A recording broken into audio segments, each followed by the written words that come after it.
Take the envelope. There's nothing here for you. Cole Whitaker said it flat. No apology, no hesitation. Return fare pressed into her hand on a public platform in front of every soul in Red Hollow, Wyoming. The man who was supposed to be her husband already turning his back before she could speak. Elena Whitmore had sold everything.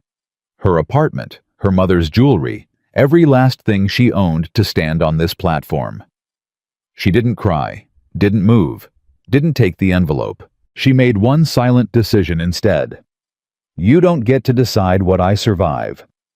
And that decision changed everything. If you've ever been told you don't belong somewhere and stayed anyway, this story is for you. Subscribe, follow along until the very end, and drop your city in the comments. I want to see how far this story travels. The train had been moving for 3 days. 3 days of hard wooden seats, coal smoke seeping through the window cracks, and the slow grinding disappearance of everything Elena Whitmore had ever known. Chicago fell away behind her first. Its noise, its crowds, its particular smell of river water and factory iron.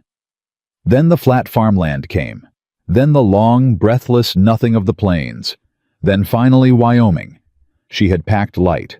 Not by choice, by circumstance. 1 trunk. 2 dresses suitable for work. 1 that was suitable for nothing except being buried in the one her mother had sewn for her years ago, pale blue cotton with buttons down the back that didn't quite match. She'd kept it because getting rid of it felt like a second death. The advertisement had found her in February pinned to the community board at the employment office on Halstead Street. Rancher, Wyoming. Seeks capable wife. Honest work, fair keep. Right to C. Whitaker, Red Hollow. It wasn't romantic. It wasn't even particularly warm.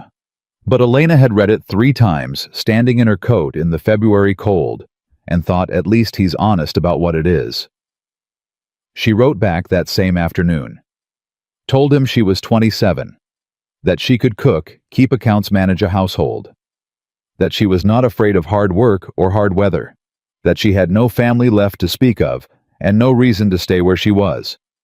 He wrote back in 4 sentences. March 14th. Red Hollow Station. I'll be there. Bring work clothes. Not I look forward to meeting you. Not I hope you'll be comfortable here. Not even safe travels. Just a date, a place, a practical instruction. She had told herself that was fine. That she wasn't looking for warmth. That she had enough warmth stored inside herself to survive a cold marriage. She had believed that, until the moment she stepped off the train and saw him. Cole Whitaker was not what she'd imagined. She didn't know exactly what she had imagined. Perhaps someone softer or older, or at least someone who looked like he'd spent time thinking about this day. But the man standing at the far end of the platform was none of those things. He was tall. Lean in the way a man gets lean when he's been working outdoors for years and never stopped. Dark hair pushed back under a gray hat. A jaw that looked like it had been cut from something harder than bone. And eyes, she noticed the eyes immediately pale gray, the color of winter sky, before snow, the kind of eyes that didn't waste time settling on things they'd already decided weren't worth keeping. He looked at her once. Just once. The way a man looks at a fence post that's been delivered to the wrong location.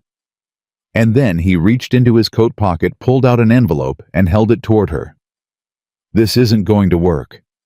The words hit the air between them like something physical. Elena stood perfectly still. She was aware in the way you become aware of things at the worst possible moments that people around her had heard. A woman near the ticket window turned. 2 men loading freight slowed down. The station master, who had been pretending not to watch, stopped pretending. She looked at the envelope in Cole Whitaker's hand. She already knew what was in it. Return fare. He was handing her return fare.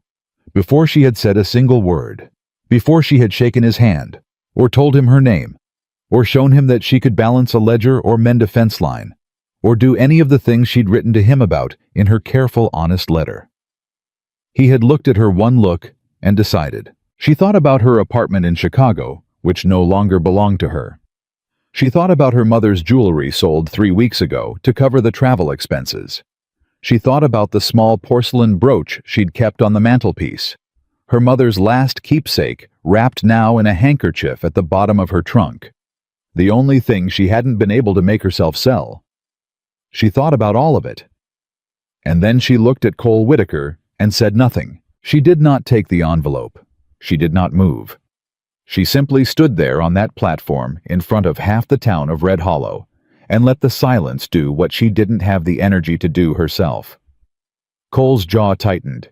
He hadn't expected that. She could tell from the slight shift in his posture, not dramatic, not obvious, but there. A man who expected her to take the envelope, turn around, and make this easy for him. "The fare's covered," he said, quieter this time, less public. "You won't be out anything." "That's not the point," Elena said. Her own voice surprised her. She had not decided to speak. It simply happened the way certain things happen when a person has been pushed past a particular threshold. Cole looked at her again. Still no warmth. But something had shifted in those pale gray eyes. Not respect, not yet. Just the first faint trace of recalibration. The look of a man who'd made a calculation and was now against his intentions, questioning his math. "What is the point then?" he said. It wasn't really a question. "I didn't come here to be sent back," Elena said. "I came here because I made an agreement and I intend to honor it. Whether you intend to honor yours is your business." She picked up her own trunk. It was heavier than she'd remembered. She didn't let that show on her face. "I'll find accommodations for tonight," she said. "We can speak in the morning when you've had time to think more clearly." And she walked off the platform. She didn't have money for accommodations.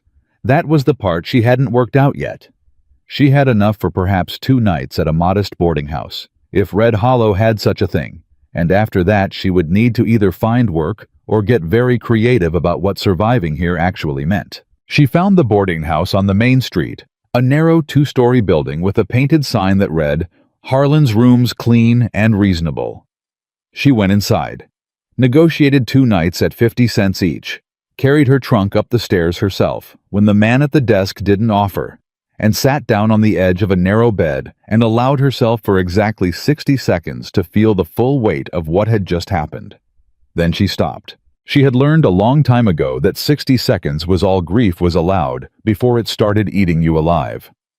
Her mother had taught her that, not in words, but in example, the way Margaret Whitmore had stood at the graveside of Elena's father and cried quietly for exactly as long as it took to walk from the church to the burial ground, and then dried her face and started thinking about what came next. What came next? Elena opened her trunk, pulled out her notebook, and began making a list. What she had: $12.40. 1 good dress. 2 work dresses. Her mother's brooch. The ability to cook, keep accounts read and write in full sentences, and remain calm under pressure, which today had demonstrated, was not nothing. What she needed: a job, income. Enough of a foothold in this town that leaving felt like a choice rather than a defeat. She wrote for 20 minutes. By the time she stopped, she had a plan. It wasn't a comfortable plan, but it was a plan. De show. The next morning, Elena rose before dawn. She asked the man at the boarding house desk, a tired-looking fellow named Harlan, who was apparently both the owner and the only employee, whether he knew of any ranches in the area that might need hired help of any kind. Harlan looked at her with the particular expression of a man who has seen enough of life to have stopped being surprised by it. "What kind of help?" he asked. "Cooking primarily," Elena said, "though I can manage accounts and correspondence if needed." Harlan scratched the back of his neck. "Whitaker's place east of town, though I imagine you've already—" "Someone else," Elena said. He thought for a moment. "Mercer Ranch, 3 miles north. Wyatt Mercer runs it. Lost his cook 2 weeks ago. Woman had a baby, moved back to her family in Colorado. He's been feeding 20 men on camp bread and resentment ever since." A pause. "He's a decent man. Fair pay." "Thank you," Elena said. She was out the door before he finished his coffee. The walk to Mercer Ranch took 45 minutes. Elena spent it thinking about what she was going to say. Not rehearsing exactly, she didn't have the energy for that, but organizing. She had found in the years since her father's death and her mother's long illness and the slow accumulation of Chicago's particular cruelties that the best thing you could do before a difficult conversation was simply decide what you were willing to accept and what you weren't. She was willing to accept hard work. She was willing to accept rough conditions. She was willing to accept a man who said very little and expected a great deal. She was not willing to accept being treated as invisible. She was not willing to pretend her skills were lesser than they were. She was not willing to leave. That last one she carried like a stone in her chest. It had been there since yesterday on the platform. It wasn't stubbornness exactly. She'd known stubborn women in Chicago. And she didn't particularly admire the quality when it had no reason behind it. This was something different. This was decision. The kind of decision that forms when you've already lost everything that could be taken from you, and you realize standing on a train platform in Wyoming, with return fare in someone's outstretched hand, that there is absolutely nothing left to be afraid of. She knocked on the main house door of Mercer Ranch at 7:15 in the morning. Wyatt Mercer opened the door himself. She hadn't expected that. She had expected a hired hand, or at minimum, someone younger and less directly in charge. But the man who appeared in the doorway was clearly the owner. There was something in the way he stood, the easy authority of a person who'd built something with his own hands and knew every inch of what it had cost him. He was younger than Cole Whitaker by perhaps 5 years, broader through the shoulders, dark hair and a close-trimmed beard, and eyes that were brown and alert. And this was the thing that surprised her immediately and genuinely curious rather than immediately and reflexively dismissive. He looked at her standing on his step with her good dress and her steady expression and said, "You're not from here." "No," Elena said. "My name is Elena Whitmore. I'm told you need a cook." Something shifted in his face. Not suspicion exactly. More like the careful attention of a man who has learned that unexpected things arriving on his doorstep require careful handling. "Who told you that?" he asked. "Harlan at the boarding house." Wyatt glanced past her, taking in the absence of a horse, a wagon, any form of transport. "You walked from town?" "Yes." A pause. 3 miles. "I'm aware of the distance," Elena said. He looked at her for a long moment. Then, without changing his expression much, "You any good, Ja?" "Yes," Elena said. Not, "I think so." Not, "I believe I am." Just yes. Another pause. Longer this time. Wyatt Mercer was a man who thought before he spoke. She could already tell that the kind of man who treated silence as a working tool rather than an awkward gap to be filled.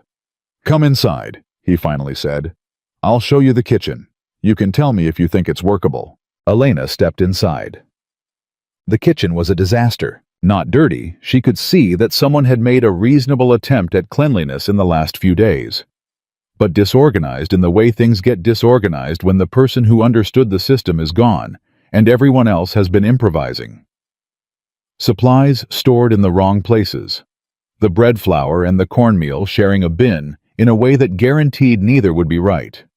The stove showing signs of being operated by people who respected it neither enough nor correctly. She walked through it methodically, opened the dry goods cabinet, checked the cold storage, looked at the existing supply list tacked to the wall beside the window. Wyatt Mercer stood in the doorway and watched her without saying anything. 20 men, she asked. 22 through the summer. 17 right now. 3 meals. Breakfast before dawn. Midday meal delivered to the field. Supper at 6. She turned around. "I can do it. My terms are room and board plus 40 cents a day." Wyatt raised an eyebrow. "That's wages for a man with 6 months' experience." "Then it should be no trouble for a man with 6 months' experience to take the position," Elena said. "I suspect he hasn't applied." She watched something move across Wyatt Mercer's face that she hadn't seen on a man's face in a very long time. Amusement. Not mockery. Not condescension. Genuine, almost unwilling amusement, the kind that comes from being surprised by something you didn't expect to find funny. 40 cents, he said. Room in the main house east corridor. Meals included. Sundays off after midday. Done, Elena said. She was already mentally reorganizing the flower cabinet. The first week was the hardest.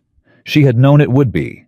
New place, new systems, new people. All of it required energy. She spent freely and without complaint because complaint had never once solved a problem she could remember. The men were skeptical. That was the polite version. The less polite version was that some of them were openly dismissive, and a few were genuinely hostile in the way men get hostile when they believe a woman's presence represents some kind of threat to an order they've benefited from. The second morning, one of the older ranch hands, a man called Dockery, thick through the chest with a gray beard and an expression of permanent grievance, came into the kitchen before breakfast and told her that the last cook had always made biscuits with lard, and he didn't see why that needed to change. Elena set down her rolling pin. "Have you eaten breakfast yet?" she asked. "No," Dockery said. "Then you don't know what I made," she said. "Sit down." He sat. Mostly out of surprise, she suspected. She set a plate in front of him 15 minutes later. He ate in silence. He didn't say the biscuits were good, but he came back for seconds. And when one of the younger hands made a comment at supper that evening about women in working kitchens, Dockery told him flatly to shut his mouth and eat. Elena filed that away, said nothing about it. By the end of the second week, something had quietly shifted. The men stopped arriving late to meals. The midday deliveries started coming back with empty pots instead of half-eaten ones. Even the 2 or 3 who had been most resistant, the ones who dragged their feet and muttered and found small ways to make her work harder than it needed to be, had gone quiet in a way that wasn't hostility anymore. It was something else. Adjustment, maybe. Or the simpler, older thing, a person doing a job so well that eventually even the resistant ones stopped having an argument. Elena noticed all of it. She noticed everything, cataloged it the way she cataloged everything, the running account she'd kept in her head since childhood, of what was working and what wasn't, who could be trusted and how far. What she noticed most was Wyatt Mercer. He came into the kitchen every evening around 7 after supper was cleared and poured himself coffee from the pot she always left warm on the back of the stove. He didn't make conversation. He didn't hover. He stood at the window with his coffee and looked out at whatever the dark evening held, and if she was still working, which she usually was because there was always something to prep for the next morning. He didn't interrupt her, but he was there, and gradually, without either of them drawing attention to it, those 7 o'clock hours became something she looked forward to in a way she couldn't quite explain. One evening, the end of the third week, he spoke without turning from the window. "Dockery told me you make better biscuits than his mother did," Wyatt said. "He wanted me to know that was the greatest compliment he was capable of giving." Elena kept her hands moving on the dough she was working. "What did you tell him?" "I told him I'd pass it along." A pause. "I'm passing it along," he said. Elena smiled at the table. She was fairly certain he couldn't see it. She had been at Mercer Ranch for exactly 26 days when Cole Whitaker arrived. She found out from one of the younger hands, a boy called Pate, barely 17, who had appointed himself her informal source of all ranch gossip, who appeared at the kitchen door one afternoon with his hat in his hands and the expression of someone delivering news they weren't sure would be welcome. "Whitaker's here," Pate said. "At the main house, asking to see you." Elena set down her knife. She took a moment, breathed in once deliberately. "Tell him I'll be out in 5 minutes," she said. She wasn't out in 5 minutes. She was out in 3 because waiting had never been something she did for the benefit of the person she was waiting for. Cole Whitaker was standing outside the main house door. He had his hat off, which she noticed, and he was turning it slowly in his hands in the way men turn things when they don't know quite what to do with themselves. He looked different here than he had on the platform. Not softer, but displaced somehow, like a thing removed from its intended context. "Miss Whitmore," he said. "Mr. Whitaker," she said. A long pause. "I wanted to," he started, stopped, started again. "What I did at the station was—" "Done," Elena said. "It was done and it's past, and I have bread in the oven, so if you have something to say, I'd appreciate you saying it clearly." Cole's jaw tightened. Something moved through his face that she couldn't read. Something that might have been embarrassment, or might have been something harder. "I came to apologize," he said. Flat, undecorated. The same voice he'd used to send her away, used now to try and take it back. "What I did was wrong. The way I did it was worse." Elena looked at him for a long moment. "Why did you do it?" she asked. He was quiet. "Mr. Whitaker, why?" "Because—" He stopped again. Looked at his hat. "I had my reasons." "I'm sure you did," she said. "But you don't owe me an apology. You owe me the truth. Those are different things." Cole Whitaker looked at her, then really looked for the second time the way he'd looked at her on the platform. But this time it wasn't a dismissal. It was something else entirely. The look of a man who has walked into a conversation expecting to control it and found to his considerable discomfort that he does not. He put his hat back on. "I'll come back," he said. "That's your choice," Elena said. She went back inside. Her hands weren't shaking, she made sure of that. But standing at the kitchen counter, staring at nothing, for just a moment before she turned back to the bread, she felt something she hadn't felt in 26 days in Wyoming. Not hope. Not exactly. More like the first distant sound of something complicated arriving on the horizon. That evening, Wyatt poured his coffee later than usual. He stood at the window for a long time without speaking. Elena worked. The kitchen was quiet except for the sound of the fire and the distant shift of the horses in the stable.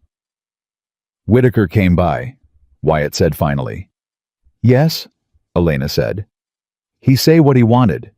He apologized." Another pause. "And—" Elena looked up from the table. Wyatt Mercer was watching her, not with the easy curiosity she'd become accustomed to, but with something more careful, more deliberate. "And nothing," she said. "He left." Wyatt nodded slowly. He looked back at the window. "If he comes back," he said very quietly, "you let me know." Elena looked at him. He didn't turn. "Why?" she asked. He didn't answer right away. Took a slow drink of his coffee. Set the cup down on the windowsill. "Because some apologies," he finally said, "aren't apologies." He said goodnight and walked out. Elena stood alone in the kitchen for a long moment, and for the first time since she'd stepped off a train in Wyoming with everything she owned, and the certainty that warmth was something she'd have to live without, she wasn't sure that was still true. She didn't sleep well that night. Not because of Cole Whitaker's visit. She had made her peace with that, or at least filed it into the category of things she would deal with when they required dealing with. What kept her awake was something Wyatt had said the way he'd said it. The quiet deliberateness of a man who chose his words the way other men chose tools, not randomly, not for decoration, but because he needed exactly that one for exactly that job. Some apologies aren't apologies. She turned that over in her mind for a long time in the dark. Thought about what it meant that Wyatt Mercer, a man who had known Cole Whitaker for years, presumably in the way everyone in a small Wyoming town knew everyone, had looked out his window and said that with the careful, controlled tone of a man keeping something back. There was history there. She didn't know what kind yet, but she knew enough about history to know it always showed up eventually. She rose at 4:30 the same as every morning and went to work. The kitchen was hers by now in the way that spaces become yours when you've poured enough hours into them. She knew where every pan hung, how long the stove took to reach temperature, which of the dry goods containers had lids that stuck and needed to be opened with a particular sideways twist. She moved through it in the dark before dawn, without lighting a lamp, quietly and efficiently, the way she'd learned to do everything since her mother got sick, and the apartment in Chicago became a place where noise carried weight. By the time the first gray light started coming through, she had bread in the oven, coffee on, and salt pork sizzling in 3 pans simultaneously. Dockery arrived first, as he always did, and said nothing except to pour himself a cup and take his place at the table, which was his version of approval, and she'd learned to take it as such. The younger hands filed in after.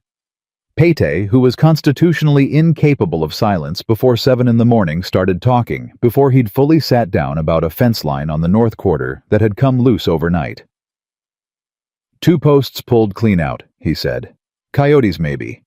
Or maybe the ground's still soft from last week's rain. Tell Mr. Mercer before you ride out. Elena said, not looking up from the stove. He already knows, Pat said. He was out there at first light. She looked up then. Alone. Just him and that gray horse of his.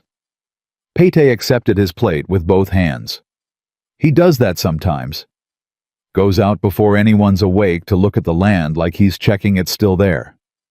Elena set a plate down without answering.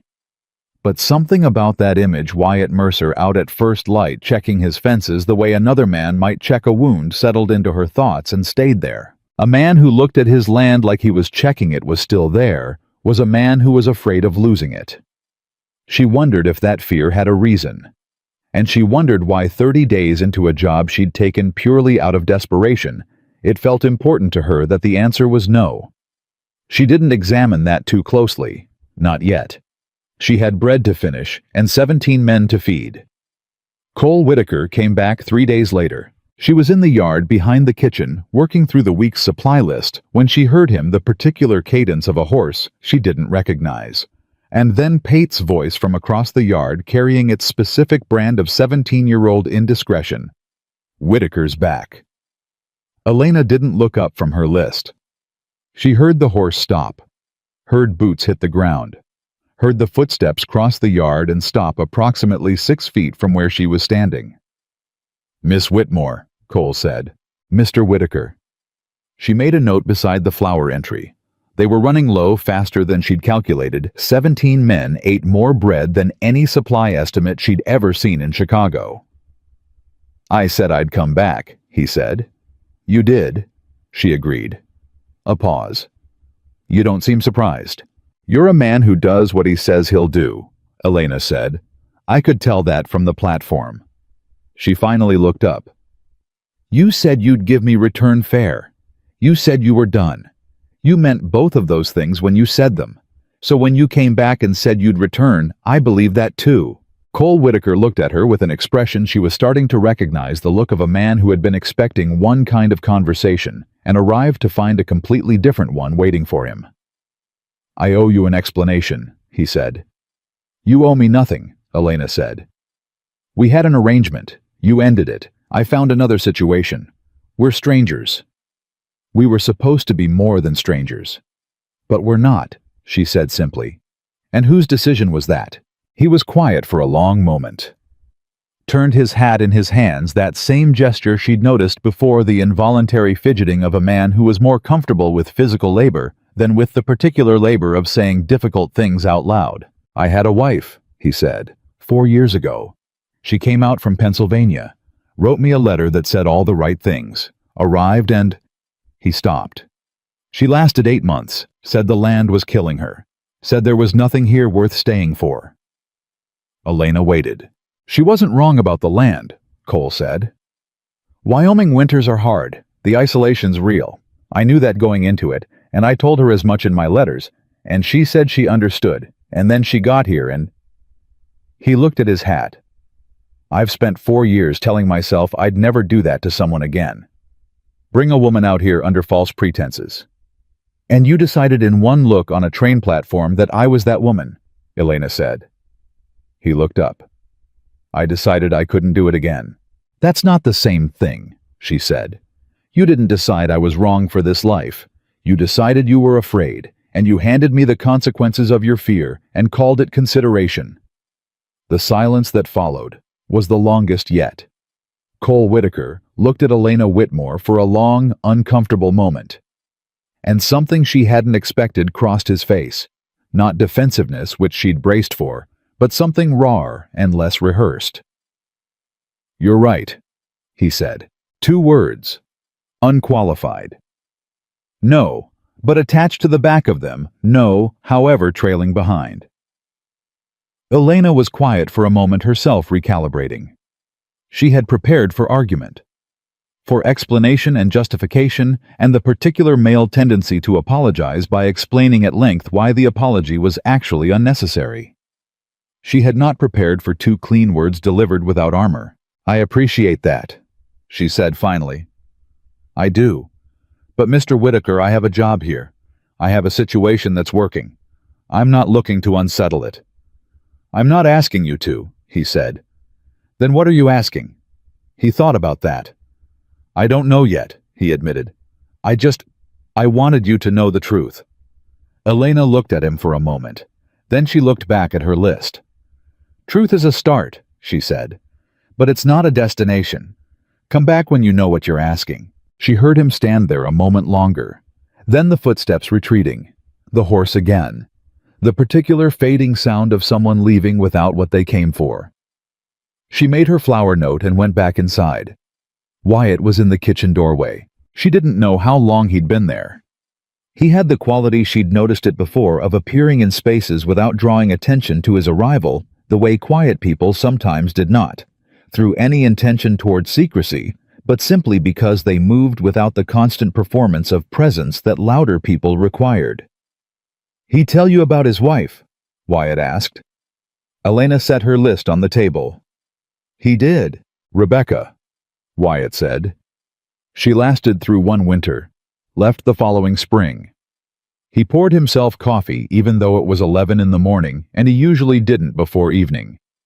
Cole blamed himself, then he blamed the land, then he blamed every woman who'd ever made a promise she didn't keep. He paused. In that order, more or less. You've known him a long time, Elena said. Since we were boys, Wyatt said. He's not a bad man. He's a man who got hurt and decided the best protection was to stop before it started. He turned his cup in his hands, an echo she noticed of Cole's same gesture with his hat. 2 men from the same territory, carrying the same unspoken grammar. He's not usually wrong about people. That's what makes it worse. You think he was wrong about me? Elena asked. Wyatt looked at her steadily. I think he didn't give himself the chance to find out, he said. Which is a different failure. He took his coffee and left. Elena stood in the kitchen alone.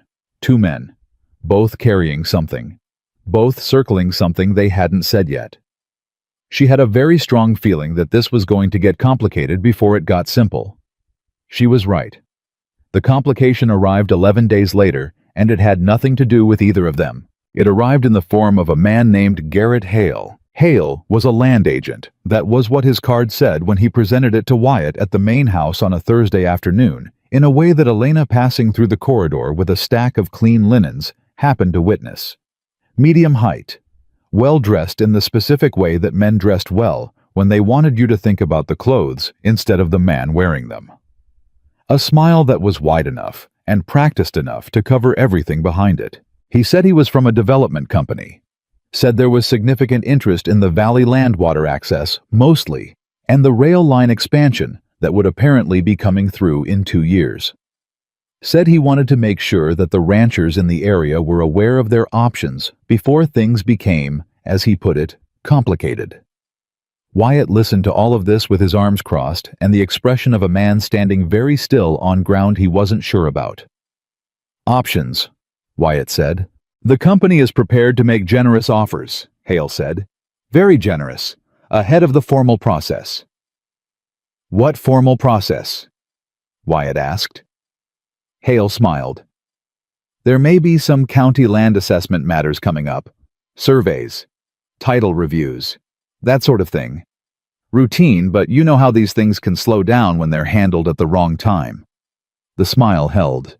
Better to move while the timing is favorable. Elena had stopped walking. She was in the corridor, completely still, listening to every word. She had heard that kind of language before. Not in Wyoming. In Chicago, in the landlord's office, when her mother's building was being sold out from under its tenants. The particular bureaucratic poetry of a man who was threatening you with something he wasn't naming directly. Routine assessment matters. Title reviews. The wrong time. She moved on before Hale turned around. But she kept what she'd heard. That evening, Wyatt was in the kitchen, even earlier than usual. 6:30 instead of 7. He poured his coffee and didn't look at the window. He sat down at the table, something he'd never done before, and looked at his hands. "You heard that," he said. It wasn't a question. "Some of it," Elena said. "He's not the first one," Wyatt said. "Third one this year, different company name each time." He turned his coffee cup. "Something's coming. I don't know the shape of it yet." "Do you have your title documentation in order?" Elena asked. He looked up. "What?" "Your land title, survey records, water rights documentation." She set down the pot she was holding. When a man talks about title reviews and county assessments, what he's telling you is that he believes there might be a gap in your documentation that his company could exploit. The question is whether he's right. Wyatt looked at her for a long moment. "How do you know that?" "My mother's building," Elena said. Chicago, 1889. A development company bought the block and started a title dispute on 3 of the units. 2 families had small gaps in their lease documentation, and they were out in 30 days. She met his eyes steadily. "My mother didn't have a gap. She was there until she died, but I watched the ones who did." Wyatt was very quiet. "I have documentation," he said. "But I haven't looked at it in years. My father filed most of it." "Then you need to look at it," Elena said, "before anyone else does." He stood up. "Tonight," she said. "Tonight," he confirmed. He stopped at the doorway. "Elena."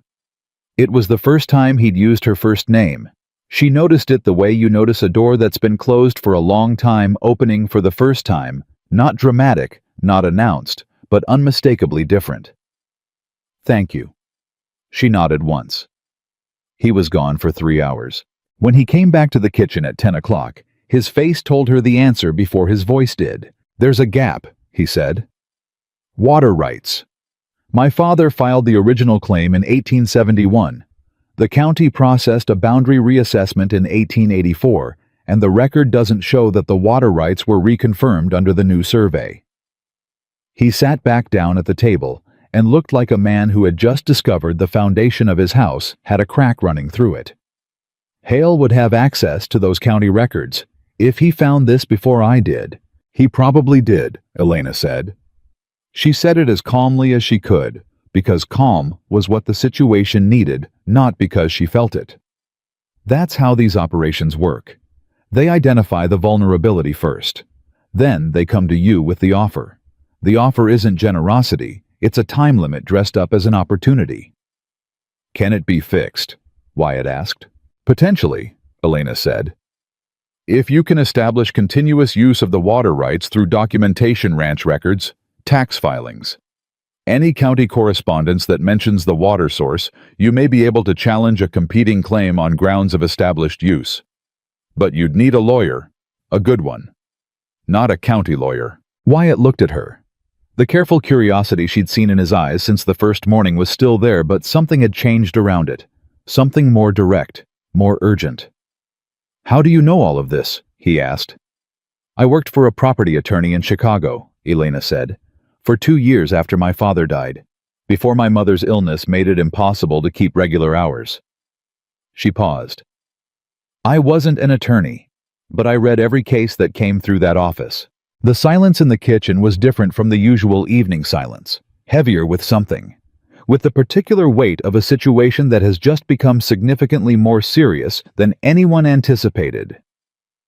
"I need to find a lawyer," Wyatt said. "You need to find one before Hale comes back," Elena said. "And he will come back. I know." He rubbed the back of his neck, looked at the table, then looked up at her with something she hadn't quite seen from him before.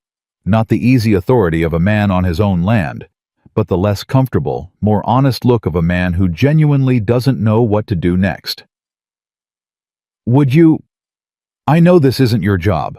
I'll help you go through the records," Elena said. "We can organize what you have. Make a list of what's missing and what might substitute." She paused. You'd need to give me access to your filing cabinet. I'll give you a key tonight, he said. She nodded. He stood, paused. Why? He asked. She looked at him. Why are you helping me with this? He said. It's not your problem. It's not your land. Elena considered that question for a long moment. She could have given him the practical answer that her job and her living situation depended on this ranch remaining solvent. She could have given him the honest answer that she had watched her mother live, in fear of losing her home for years, and had never been in a position to prevent it, and now finally she was. She gave him neither of those answers. Because you said stay work first, decide later, she said. When I had nowhere to go. You didn't ask questions. You just said stay. She held his gaze. I don't forget that kind of thing. Wyatt Mercer looked at her for a long moment. His face was doing the thing it sometimes did, that internal reorganization, something shifting in the architecture of his expression without any single feature moving. He left without another word. But that night, Elena found a key on the kitchen table with a note that said simply, Cabinet in the study, second drawer. She worked until 2 a.m. By the time she stopped, she had organized 5 years of ranch documentation into a system she could actually read, identified 3 pieces of correspondence that constituted a strong argument for established water rights usage, and written a 4-page summary of the legal situation as she understood it. She left the summary on top of the cabinet. She went to bed. And she lay in the dark with the particular satisfaction of a woman who has taken something chaotic and made it comprehensible, and thought not for the first time, I am good at this. Whatever else is uncertain, I am good at this. Then she thought about Wyatt's face when he'd asked her why, and she thought about Cole Whitaker's voice when he'd said she was right, and she thought about the way this land, this cold, hard, endless Wyoming land that had been described to her as a place that would offer nothing, had somehow in 37 days become the first place in years where she felt like herself again. She didn't call it belonging. It was too early for that word, and she knew it. But it was something. It was definitely something. 2 days later, Garrett Hale came back. He didn't come to the main house this time.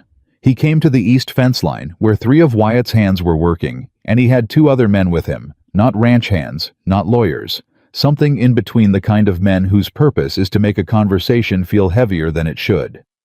Pate brought the news to the kitchen at a dead run, hat in hand, barely breathing. Hale's at the east fence, he said. He told Jenkins that the county's starting a formal survey next week, and anyone whose documentation isn't in order by Friday has 30 days to resolve it, or the rights go into dispute. Elena dried her hands. Where's Mr. Mercer? North Quarter. He doesn't know yet. Get him, she said. Right now. Pate was already turning. Pate. He stopped. Tell him to come to the study first, not the fence line, the study. He ran. Elena went to the study, pulled out her summary, and added 3 lines she'd been thinking about since 2 a.m.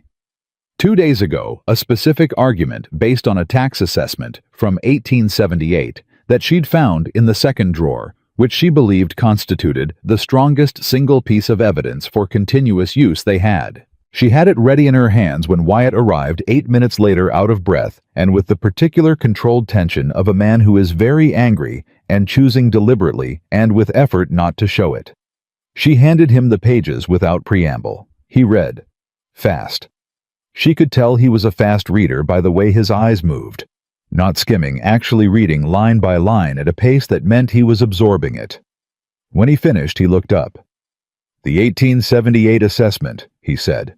It references the water source by name and attributes it to Mercer Ranch operations, Elena said. That's 11 years of documented use before the 1884 survey. Any attorney worth hiring should be able to argue that the reconfirmation was a procedural omission, not a change in rights. Wyatt looked at her, then at the papers, then at her again.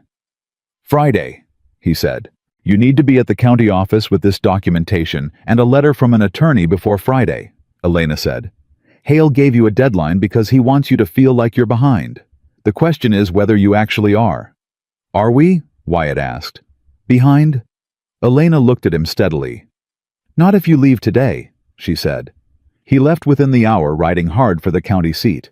Elena went back to the kitchen, started a pot of soup that didn't need starting for another 3 hours, and stood at the stove with her hands wrapped around a wooden spoon, staring at nothing. She was aware in the careful and deliberate way she'd taught herself to be aware of things she didn't entirely trust, yet that something had changed in the last 37 days that she hadn't planned for. She had come to Wyoming to survive, to find a foothold, to not be defeated by a man who'd sent her away at a train station with an envelope of return fare. She had not come here to care about a ranch that wasn't hers. She had not come here to spend 2 o'clock in the morning organizing documentation for a water rights dispute. She had not come here to feel when Wyatt Mercer looked at her with that steady, recalibrating gaze and said her name for the first time, like something in her chest that had been locked for a long time had shifted an inch on its hinges. She stirred the soup. The kitchen was warm. The fire was steady. Outside, somewhere on the north quarter, Wyatt's hands were mending a fence line in the early autumn cold. And Elena Whitmore, who had arrived in Wyoming with nothing except $12.40 and the refusal to leave, stirred her soup and did not say what she was thinking. Because what she was thinking was this: I want him to come back with good news. Not for the ranch, for him. And that was a feeling she was going to have to be very careful with. Because the last time she'd let herself feel something like that, she'd ended up selling her mother's jewelry to buy a train ticket to a place that hadn't wanted her. She wasn't willing to make that mistake again. She just wasn't entirely sure anymore that she had the same control over it that she used to. Wyatt came back the following evening with mud on his boots and a lawyer's card in his coat pocket, and the particular expression of a man who has narrowly avoided something catastrophic and is still close enough to it to feel the wind from it passing. Elena didn't ask how it went. She set a plate in front of him and waited. He ate 3 bites before he spoke. "The attorney thinks we can make the argument," he said. "He's filing a motion to establish the 1878 assessment as proof of continuous use. Says the county's process was procedurally sloppy in 1884, which apparently isn't unusual for that period, and that a clear challenge should hold." He paused. "He also said whoever organized that documentation saved us approximately 2 weeks of sorting time." "That's what mattered," Elena said. Wyatt looked at her. "It's not a settled thing. Hale's company has a lawyer too. This could take months." "I know," she said, "and it'll cost money we don't have easy access to right now." "I know that too." He turned his fork once. "I want you to know whatever happens with this, you didn't have to do what you did. The records, the summary, the 1878 filing." He stopped, looked at the table. "That was above and beyond any job I hired you for. You hired me to feed your men," Elena said. "Everything else I did because it needed doing and I could do it." She met his eyes. "That's the only reason I ever need." Wyatt nodded slowly. He looked like he wanted to say something else, and was choosing not to. Elena cleared his plate and let him choose. The thing she hadn't told him. The thing she was carrying alone quietly, the way she'd learned to carry difficult things, was that she'd sent a letter of her own that day, to the attorney's office in Chicago, where she'd worked for 2 years. A careful, specific letter asking whether her former employer knew anything about a land development company operating out of Wyoming territory that was running systematic title disputes against ranch properties. She'd had a feeling when Hale walked through that door. The feeling you only get when you've seen the pattern before. She wanted to know if she was right. She sent the letter and didn't mention it to anyone. 3 days passed without incident. The ranch moved through its rhythms, men out before dawn meals at their appointed hours, the endless incremental work of keeping land alive that Elena had come to understand not as labor, but as a kind of argument a man made against the world every single day. "I am still here. This is still mine." Cole Whitaker came back on the 4th day. This time he didn't announce himself. He simply appeared at the kitchen door in the early afternoon, while Elena was working through the week's accounts, and stood there until she looked up. "You're keeping his books now," Cole said. It wasn't an accusation, but it wasn't nothing either. "I keep the supply accounts," Elena said. It was a logical extension of managing the kitchen budget. Cole was quiet for a moment. He came inside without being invited, which was new, and sat down across from her at the table without being offered a seat, which was also new. "He tell you about his finances?" Cole asked. Elena set her pen down. "Why?" "Because Wyatt's in a worse position than he's probably let on," Cole said. "That water rights dispute isn't the only thing. He borrowed against this land 2 years ago. Bad winter cattle losses. The loan's coming due in spring." He looked at her steadily. "If the land dispute goes badly, the bank won't extend. He'll lose everything." Elena looked at him. "Why are you telling me this?" "Because you need to know what you're involved in," Cole said. "Why does it matter to you what I'm involved in?" Cole. Whitaker was quiet for a long moment. He had his hat off again and was doing that thing with it, turning it in his hands, but slower this time, more deliberate, like a man who'd finally decided to stop moving and say the difficult thing. "Because I made a mistake," he said, "on that platform. And I've been watching you for 6 weeks try to build something here out of nothing, and He stopped. "I don't want you to build it in the wrong place." The kitchen was very quiet. "Cole," Elena said, his first name. She'd never used it before, and she felt him register it, a small tightening around his eyes. "I appreciate that you're trying to look out for me. I genuinely do. But what you're describing as the wrong place, I think you might mean the wrong man." He didn't deny it. "You had 4 years to come back and ask me a question before I arrived on that platform," Elena said. "You didn't. That was your choice, and I understand the reason for it, and I don't hold it against you. But you can't send a woman away and then try to protect her from the next door she walks through." Cole looked at his hat, then at her, then at his hat again. "He's my oldest friend," he said. Quietly. "I know," Elena said. "That's why this is hard for you. That's not the same as it being wrong." Another long silence. "Are you?" Cole started. Stopped. Tried again. "Are you in love with him?" Elena picked up her pen. "I think you should let me get back to my accounts," she said. Cole stood, nodded once, moved to the door. "Elena." She didn't look up. "If it comes to it, if the ranch goes under and there's nowhere left to be, my offer stands, not the same as before. But I'd start over if you were willing." She heard the door close. She sat with that for exactly 60 seconds. Then she put it away and went back to the numbers. That was a Thursday. On Friday night, everything broke. She heard the gunshots at 9:30. She was in the kitchen. She was always in the kitchen at that hour, the last of the day's work still in her hands when the sound hit. Not one shot.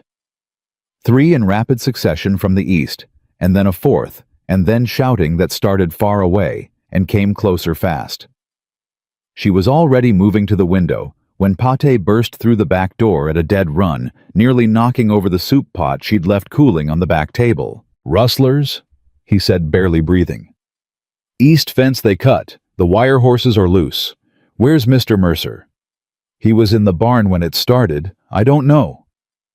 More shouting from outside, closer now and then. The particular sound of horses running free, which was a sound Elena had never heard before and immediately understood, was deeply wrong. "Jenkins is hit not bad, but they've got the east quarter blocked." Elena was already at the cabinet. She had known the shotgun was there since her second week. Not because anyone told her, because she'd opened every cabinet in the working areas of the house systematically in those first days, the way she cataloged everything and filed the information away for later. A double-barrel 10-gauge loaded on the high shelf behind the dry goods. She reached up and took it down. Patty stared at her. "Go find Mr. Mercer," Elena said. Her voice was level, steady. Not performing steadiness, actually steady the way her voice always got when things became serious enough that performance was no longer the point. "Tell him the east back door is covered. Go." "Miss Whitmore, you can't." "Pate." She looked at him. "Go." He went. She stood in the kitchen with the shotgun and waited. Outside, the sounds of chaos organized themselves in her mind, the way she organized everything. Not emotionally, not with the rising panic that would have been natural and useless, but categorically. The shouting had moved north. The loose horses sounded like they were in the yard now, not the pasture. There were at least 3 distinct voices she didn't recognize, which meant at least 3 men on the other side of this. The back door handle moved. It lifted slowly, the particular slowness of someone who was trying not to be heard and wasn't quite sure what was on the other side. Elena positioned herself 6 feet back from the door off to the side, not directly in the entry line. The door opened. The man who came through was large, rough-dressed, and holding a rope that had nothing attached to it. He was looking backward over his shoulder when he entered, which meant he didn't see her until he'd taken 3 full steps inside. When he turned and found her there, standing in his path, with a shotgun leveled and her face carrying the specific expression of a woman who has nothing left to lose and knows it. He laughed. It was an automatic laugh, disbelieving. The involuntary response of a man whose mind was telling him that this could not be the situation. Elena fired once, angled up and to the left. The blast took out a section of shelving above and beside him. Flour and cornmeal came down in a white cloud, and the sound in that enclosed space was enormous. A physical thing, a wall of noise that hit him in the chest and erased the laugh from his face with complete efficiency. He ran, not walked, ran. Back through the door he'd come in, abandoning the rope, abandoning whatever plan had brought him here, moving with the particular speed of a man who has just recalculated every assumption he arrived with. Elena lowered the shotgun, reloaded the fired barrel from the box on the shelf below. She'd found the ammunition in the same systematic survey that found the gun and resumed her position. She stood there for 11 minutes. The shouting outside changed character, became less chaotic, more directed. She could hear Wyatt's voice, now she'd know it anywhere that controlled depth. That voice that didn't need to get loud to carry weight, calling out positions, organizing the men. The sound of horses began to settle. The unrecognized voices got farther away, then stopped. The kitchen door opened again. The front one this time, not the back, and Dockery came through. First holding a lantern and bleeding from a cut above his ear that looked worse than it probably was. He took in the scene, the destroyed shelving. The flour still settling in the air. Elena standing in the middle of it with a shotgun in her hands. He said nothing. He just looked at her for a long moment with an expression she'd never seen on his face before. Then Wyatt came in. He was breathing hard. His coat was torn at the shoulder and there was blood on his right hand. His own she could tell by the way he was holding it, a cut across the palm, the kind you get grabbing a wire fence in the dark. He stopped in the doorway and took in the same scene Dockery had taken in. His eyes went to the destroyed shelving, to the flour on the floor, to the open back door. Then to Elena. She was still holding the gun, steady, not shaking. She became aware of this fact and was mildly surprised by it, not because she'd been trying to appear calm, but because she actually was. "One came through the back," she said. "He left." Wyatt looked at the shelving, at the clear trajectory of the blast, at the back door, still swinging slightly on its hinges. "You fired above him," he said. "I needed him to leave," Elena said, "not to kill him." "Are you hurt?" "No." He crossed the kitchen in 4 strides and took the shotgun from her hands. Not roughly, not grabbing just firmly both hands the way you take something from a person who has been holding it under pressure for too long. He set it on the table, and then he stood there in front of her and looked at her in a way that was different from every other way he'd ever looked at her. Not curious, not recalibrating, not the careful attention of a man managing a useful employee, something that didn't have a clean, practical name. "You could have gone upstairs," he said. "Lock the door." "Yes," Elena agreed. "That would have been the safe thing." "Safe and right aren't always the same thing," she said. Wyatt was quiet for a moment. Then very quietly, "Thank you." 2 words. The same two words Cole had used standing in the yard, but completely different in her chest. She nodded. "Your hand needs cleaning," she said. "Sit down." He sat down. She cleaned and bandaged the cut on his palm at the kitchen table, while Dockery and Pate moved through the house checking locks and Wyatt's other men worked the fence line outside. She worked carefully, efficiently, without fuss, and Wyatt let her without protest, which was itself a kind of communication between them that neither of them named. When she finished, he looked at his wrapped hand for a moment. "There were 4 of them," he said. 2 at the east fence, 1 by the barn, the one you handled here. He paused. They weren't random. They knew the layout. They cut the fence at the exact point that would send the horses toward the main road, not toward the neighbor's land, not toward town, toward the road east. Elena looked at him. "Toward the county seat." "Toward the county seat," he confirmed. She sat down across from him. "Hale," she said. "I can't prove it," Wyatt said. "But rustlers who know your fence layout and target your horses the same week a land dispute attorney files a challenge, that's not coincidence." "No," Elena said. "It isn't." Wyatt looked at his hand, then at the ruined shelving behind her. "I'll replace everything that got damaged in here." "Don't worry about the shelving," Elena said. "I'm not worried about the shelving," he said. He looked up.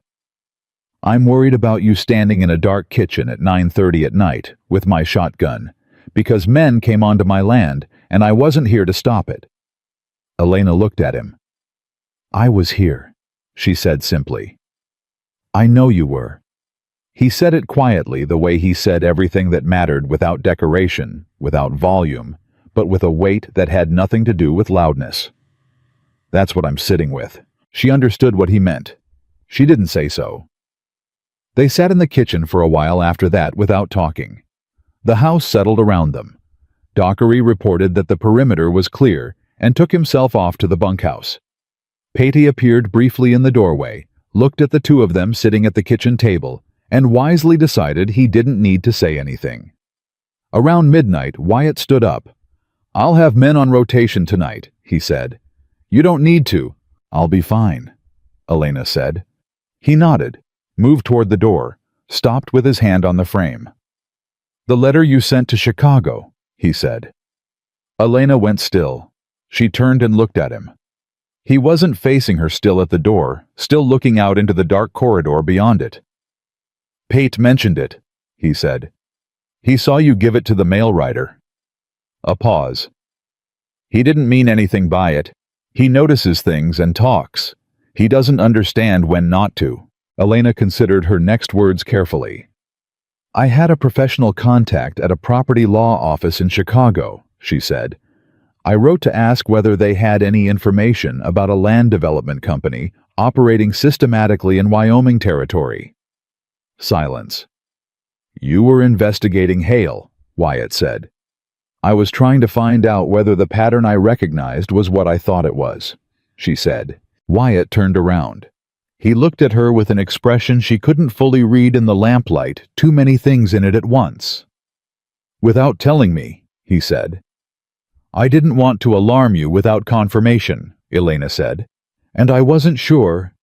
She paused. "I wasn't sure it was my place." "Your place," Wyatt repeated, quietly. "Elena." He came back to the table. Not to sit, just to stand near it, which was different, a deliberate closing of the physical distance that she noticed because she noticed everything he did. "You organized my records. You identified the legal gap. You spent 2 o'clock in the morning writing a summary that saved this ranch 6 weeks of legal confusion. You stood in my kitchen tonight and fired a shotgun to protect this property." His voice was level, but it had an edge in it, not anger, she realized. Something rawer than anger. "At what point does this become your place?" She looked up at him. "You hired me to cook," she said. "I know what I hired you for," he said. "That's not what I asked." The kitchen was very quiet. Outside, somewhere in the night, one of the horses shifted in the stable. A timber in the roof expanded and contracted with the cold.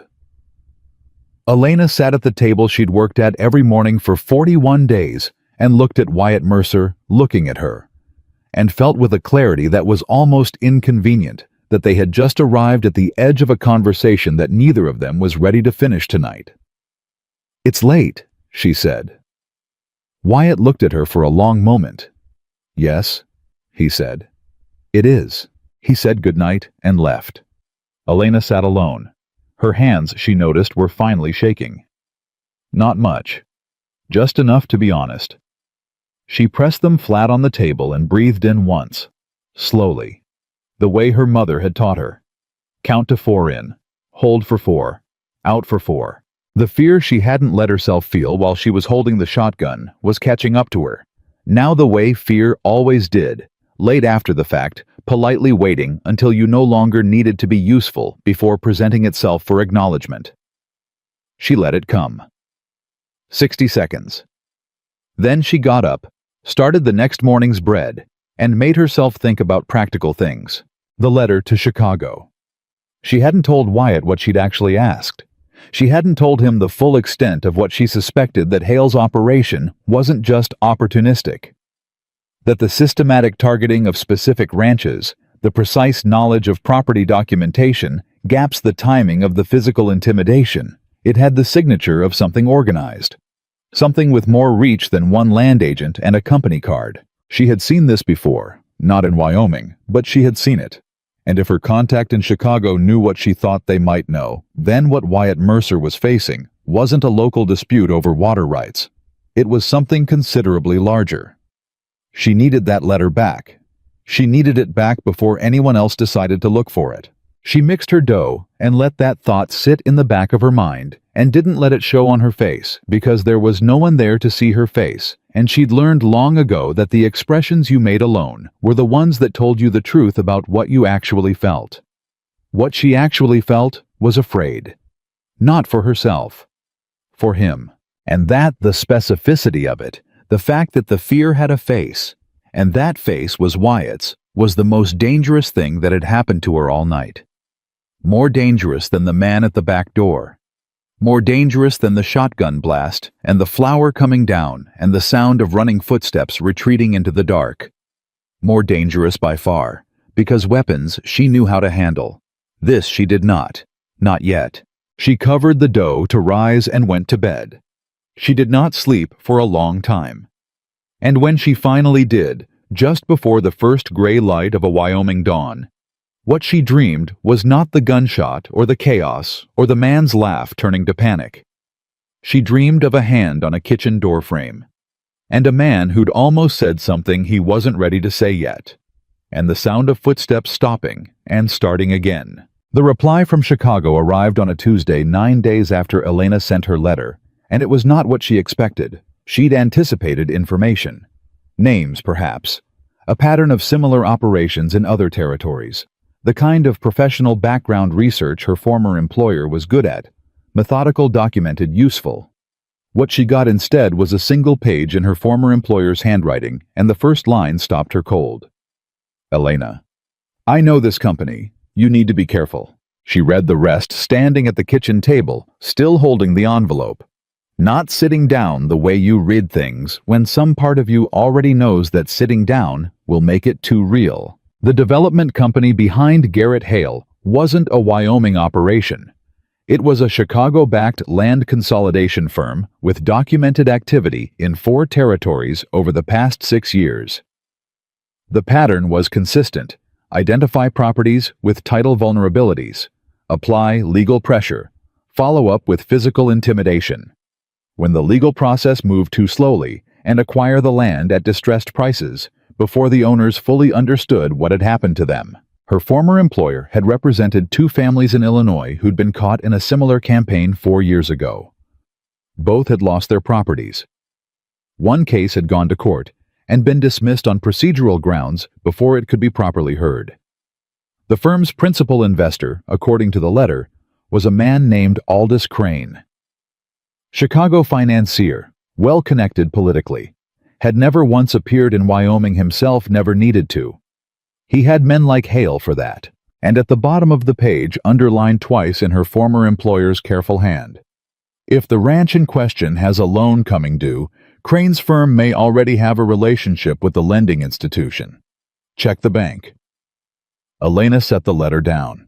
She stood there for a moment, with her hand flat on the paper, and thought about what it meant that a man in Chicago who had never set foot in Wyoming could sit in a comfortable office and dismantle a ranch that Wyatt Mercer had spent his life building, and that the machinery for doing it had probably been in motion for months before Hale ever knocked on that door.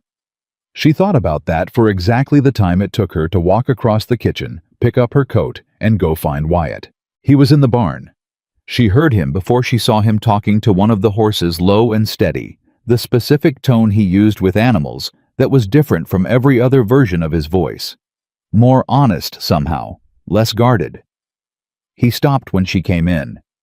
She handed him the letter without preamble. He read it the same way she had, standing not moving, the way you receive a blow you knew was coming, but hoped wasn't. When he finished, he looked up. His face was controlled. Too controlled. The careful blankness of a man holding a very large thing very tightly so it didn't show. "Aldous Crane," he said. "You know the name?" "The bank that holds my loan," Wyatt said. "Second Western Territorial. The principal investor is listed in the loan documents as a Chicago holdings company." He paused. "I never looked up who owned the holdings company." Elena closed her eyes for 1 second, opened them. "They own the loan and they're running the title dispute," she said. "That's not a coincidence, and it's not a real estate transaction. That's a trap." "I know," Wyatt said. "They don't want to buy your land, Wyatt. They want to take it. There's a difference. A buyer negotiates. This..." She stopped. "This is designed to leave you with nothing to negotiate with." Wyatt handed the letter back to her. His jaw was set. She recognized the expression now. Not anger, not fear, but the particular look of a man who has just reorganized his entire understanding of a situation and is working out what to do with the new shape of it. "The attorney," he said. "He needs to know about this today," Elena said. "All of it. The loan connection Crane's name, the previous cases my employer documented." She held the letter up. "This is evidence of a pattern. It changes the legal strategy." "You understand that," Wyatt said. Not a question. "I worked in that office for 2 years, she said. "I understand enough." "Enough to come with me?" he asked. "To the attorney's office. I want someone in that room who can tell me if I'm being managed." Elena looked at him. "I'm your cook." "You were my cook," Wyatt said. "Right now I need someone who can read a legal document and tell me what it actually says." He held her gaze. "Are you coming or not?" She went. The ride to the county seat took 2 hours. They didn't talk for the first 40 minutes, not because of tension, but because they were both thinking, and they'd reached the kind of understanding where silence between them no longer required filling. Elena sat beside him on the wagon bench and organized what she knew and what she needed to ask and what she expected the attorney to tell them. Wyatt broke the silence first. "Cole came to see you," he said. It wasn't a question. 3 times, Elena said. "I know." A pause. "He told me." She looked at him. He was watching the road. "He told you he offered to start over," Elena said. Not a question either. "Yes." The road moved under them for a moment. "Is that something you're considering?" Wyatt asked. Flat. Even. The voice he used when he was being most careful. "No," Elena said. "Just that." She felt more than saw something shift in him, the slight release of something held. He didn't comment on her answer, didn't press it. But the next time he spoke about 20 minutes later, his voice had lost that careful flatness. "He's not wrong that I'm in trouble," Wyatt said. "Financially. The land dispute alone, the legal costs." "I know," Elena said. "And if the bank decides to move the loan due date..." "I know." "Elena." He glanced at her. "I'm not telling you this so you'll fix it. I'm telling you because you're in the middle of this now and you deserve to know the whole picture." She looked at him. "All right," she said. "Then I'll tell you the whole picture on my side." He waited. She had not planned to say this yet. She'd been holding it carefully for weeks, turning it over, examining it from all angles, trying to be sure that when she did say it, she was saying it for the right reason. "I received a letter from an attorney in Chicago 6 weeks ago," Elena said, "before I came to Wyoming. I didn't tell you because I was still working out what it meant for me." She paused. "My mother had savings, hidden ones. She was careful her whole life, saved from her seamstress work, a little at a time, kept in an account I didn't know existed because she was afraid I'd use it for her medical bills instead of letting the illness run its course." Wyatt was listening, not looking at her watching the road, but the quality of his attention was total. "The amount is enough to cover your legal costs and pay down a significant portion of the loan," Elena said, "with enough remaining to provide operating capital through the dispute period." The wagon went quiet except for the horses. "Elena," Wyatt started. "I'm not finished," she said. "I'm not offering it as charity. I'm not offering it as a loan. I haven't decided what I'm offering it as, which is why I haven't said anything until now." She looked at the road ahead. "I needed to be sure that if I put money into this land, it was because I believed in it. Not because I had nowhere else to go and no other way to use it." "And now?" Wyatt asked. She thought about 41 days in this kitchen. About Dockery coming back for seconds. About Pate talking too much and meaning too well. About records organized at 2 in the morning, and a shotgun steady in her hands, and a man standing at a kitchen doorframe almost saying something he wasn't ready to say. "I believe in it," she said. Wyatt didn't respond for a long time. The county seat came into view on the horizon. "That's your mother's money," he said finally. "Yes. She saved it her whole life." "Yes. And you want to put it into a ranch that might still lose a legal battle to a Chicago financier." "I want to give it a fighting chance," Elena said. "That's different from certainty." He was quiet again. She could feel him working through it, not the money she thought, not the practicality of it, something harder, something about what it meant that she'd been carrying this since before she arrived, and hadn't used it as leverage, hadn't mentioned it as a condition, hadn't turned it into a transaction, had just held it, waited. "Why didn't you tell me sooner?" he asked. "Because I needed to know you weren't going to lose this ranch anyway," she said honestly. "And I needed to know you weren't going to lose it because of something that couldn't be fixed with money. If this was just about finances, that's one thing. But if it's about a man who's made his mind up to take what you've built no matter what." She paused. "I needed to understand the shape of the problem first." Wyatt pulled the wagon to a stop at the edge of town. He turned and looked at her directly, not the sideways glances she'd become accustomed to. Not the careful peripheral attention of a man who was managing how much he let himself see. Full on. Straight at her. "You've been here 50 days, he said. 52, Elena said, something in his face that was almost a smile. Almost. 52 days and you've reorganized my kitchen, identified a legal vulnerability in my land title. Written a summary that my attorney called the clearest document he'd received from a non-lawyer in 15 years. Investigated the company trying to take my land, stood in my kitchen at 9:30 at night and fired a shotgun at a man who was twice your size, and now you're sitting here telling me you want to put your inheritance into this ranch. When you say it all at once like that," Elena said, "it sounds like a great deal." This time he did smile. Small, real, completely unguarded, the first time she'd seen his face do that, without any caution in it at all. "It is a great deal," he said. "Then stop looking surprised," she said, "and take me to your attorney." He took her to the attorney. The meeting lasted 3 hours.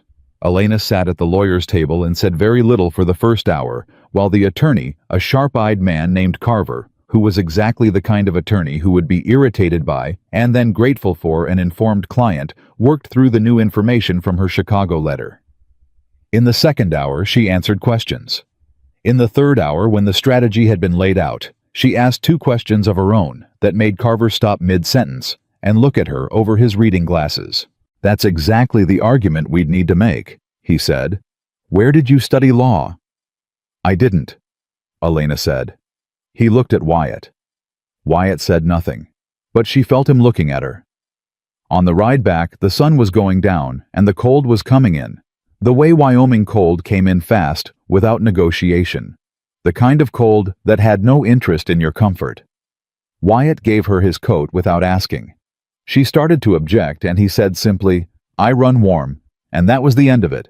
She sat in his coat for the 2-hour ride back and thought about the afternoon and tried not to think about the warmth of it. She failed at the second part. They were 20 minutes from the ranch when he said it. "I want to ask you something," Wyatt said.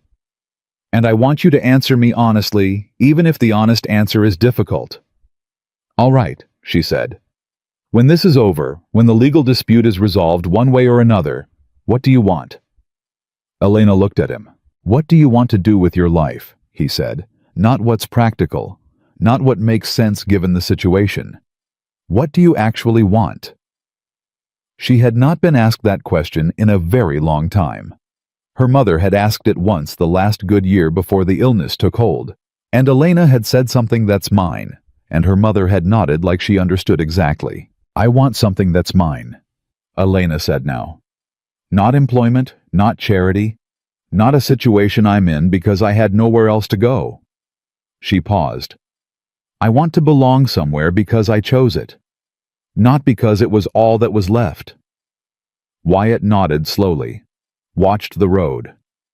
"I want that too," he said quietly. "Just so you know."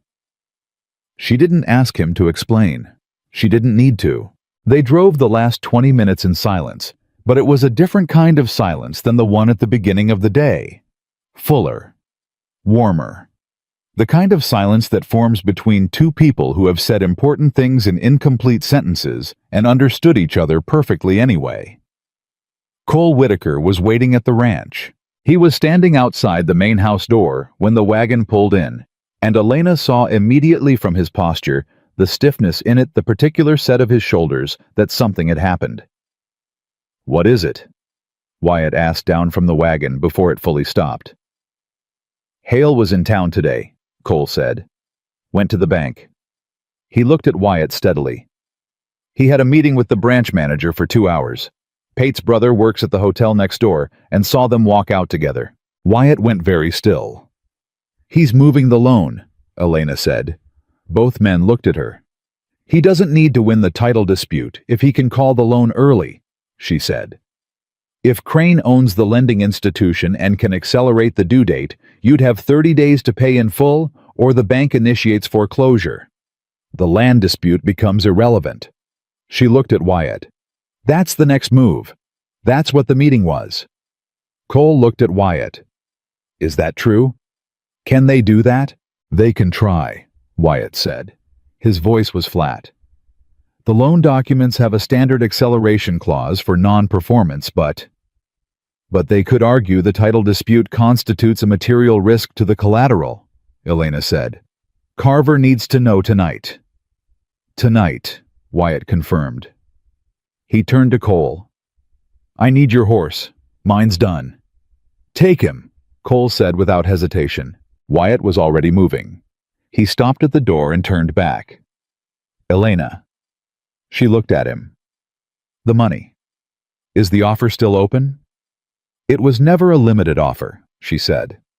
He held her gaze for one moment. Then he was gone, riding hard toward town. Cole stood in the yard and watched him go. Then he turned and looked at Elena. "You told him about the inheritance," Cole said. "Yes." "Today?" "Yes." Cole was quiet for a moment. "You've been here 50 days and you're putting your mother's life savings into his land." 52, Elena said. "And yes." "Elena." His voice had changed, not angry, not pleading, something more honest than either. "Be sure." "I am," she said.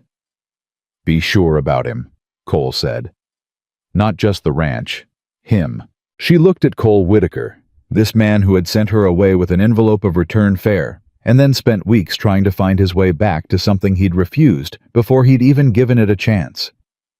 There was genuine care in his face, genuine concern, the kind that costs something to show. I know the difference, she said quietly. He nodded once, looked at the ground. I know you do. He picked up his hat from the porch rail where he'd set it. That's why I'm asking. He left without saying anything else. Elena stood in the yard alone in the first full dark of the evening. The stars were coming out over Wyoming, a particular abundance of them that she'd never seen in Chicago, and still hadn't quite adjusted to the extravagance of it. The sky so crowded with light, it felt personal. She stood there and thought about what she'd set in motion today. The attorney, the letter, the money. The words she and Wyatt had exchanged on that wagon bench in the fading afternoon.